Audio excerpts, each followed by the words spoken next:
আসসালামু আলাইকুম রহমতুল্লাহি ওয়া বারাকাতুহু। আউযু বিল্লাহি মিনাশ শাইতানির রাজিম। বিসমিল্লাহির রহমানির রহিম।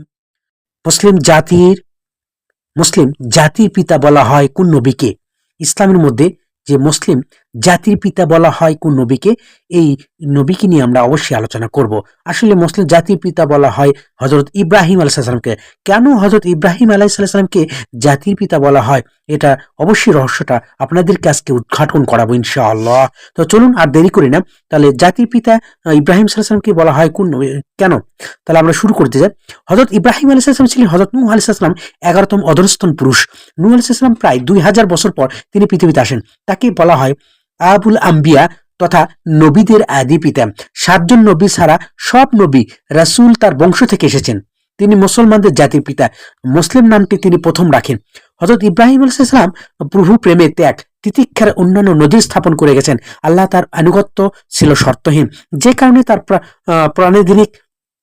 প্রাণাধিক প্রিয় পুত্র হযরত ইসমাঈল আলাইহিস সালামকে আল্লাহর হুকুম পালনের জন্য কুরবানি করতেও দ্বিধাবোধ করেননি। আল্লাহ তাআলা তার প্রশংসায় বলেছেন, নিশ্চয় ইব্রাহিম ছিলেন সব গুণের সমাবেশকারী, সবকিছু থেকে মুখ ফিরিয়ে এবং আল্লাহর অনুগত, এবং তিনি মুশরিক ছিলেন না। তিনি ছিলেন তার অনুগ্রহের প্রতি কৃতজ্ঞতা প্রকাশকারী। আল্লাহ তাকে মনোনীত করেছিলেন এবং পরিচালিত করেছিলেন সরল পথে। সূরা নাহল আয়াত 120 থেকে 121। তার ছেলে ইসহাক আলাইহিস সালাম ও নাতি ইয়াকুব আলাইহিস সালাম এর বংশধর বনি ইসরায়েল নামে পরিচিত। তার বংশেই জন্ম নেয় বনি ইসরায়েলে সব নবী, এবং তার উপর ছিল ছেলে ইসমাঈল আলাইহিস সালাম এর বংশে জন্ম নেন বিশ্বে ও শেষে নবী হযরত মুহাম্মদ সাল্লাল্লাহু আলাইহি ওয়াসাল্লাম।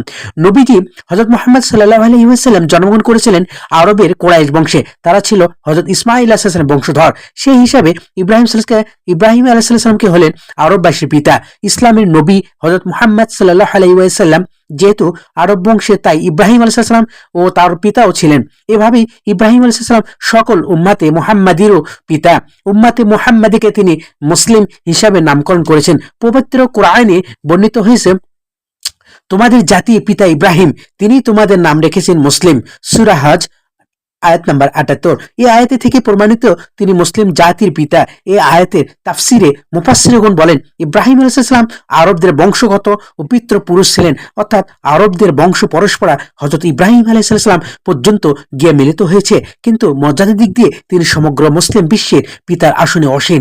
অর্থাৎ তিনি যদি বংশ পরস্পরায় সকল মুসলিমদের পিতা নন, কিন্তু সম্মানের দিক দিয়ে সকলের নিকট পিতৃতুল্য। তাফসিরে কুরতুবিতে এই আয়াতের ব্যাখ্যা এসেছে এভাবেই, ইব্রাহিম আলাইহিস সালাম সমগ্র আরব জাতির পিতা। আর কোন মুফাসসির বলেন, সকল মুসলিমকে উদ্দেশ্য করেই তাকে পিতা বলে সম্বোধন করা হয়েছে, যদিও সকল মুসলিম তার সন্তান নয়। এই কারণে হলো মুসলিমদের নিকট ইব্রাহিম আলাইহিস সালাম মর্যাদা পুত্রের নিকট পিতার মর্যাদা সমতুল্য। তাফসিরে কুরতুবি। তাই আমাদেরকে অবশ্যই হযরত ইব্রাহিম আলাইহিস সালাম জাতির পিতা বললে কোনো সমস্যা নাই, কারণ ইব্রাহিম জাতির পিতা অবশ্যই, কারণই সারা যতগুলো নবী আছে তার নবীদের মতো বড়, এবং মুহাম্মদ সাল্লাল্লাহু আলাইহি সাল্লাম তারই বংশধর, এবং তাকে অনেক সম্মানী এবং আরো সে অনেক সম্মানী ভাবে রেখেছেন। এবং ইব্রাহিম আলাইহিস সালাম জাতির পিতা অবশ্যই হওয়া আমাদের কর্তব্য। তাই আমাদের ইব্রাহিম সাল্লামকে বেশি অনুসরণ করতে হবে। তিনি মূর্তির দিশারি করেছেন, এই মক্কার কবরীতে বিভিন্ন ঐতিহ্যবাহী মুসলিমরা রেখেছেন।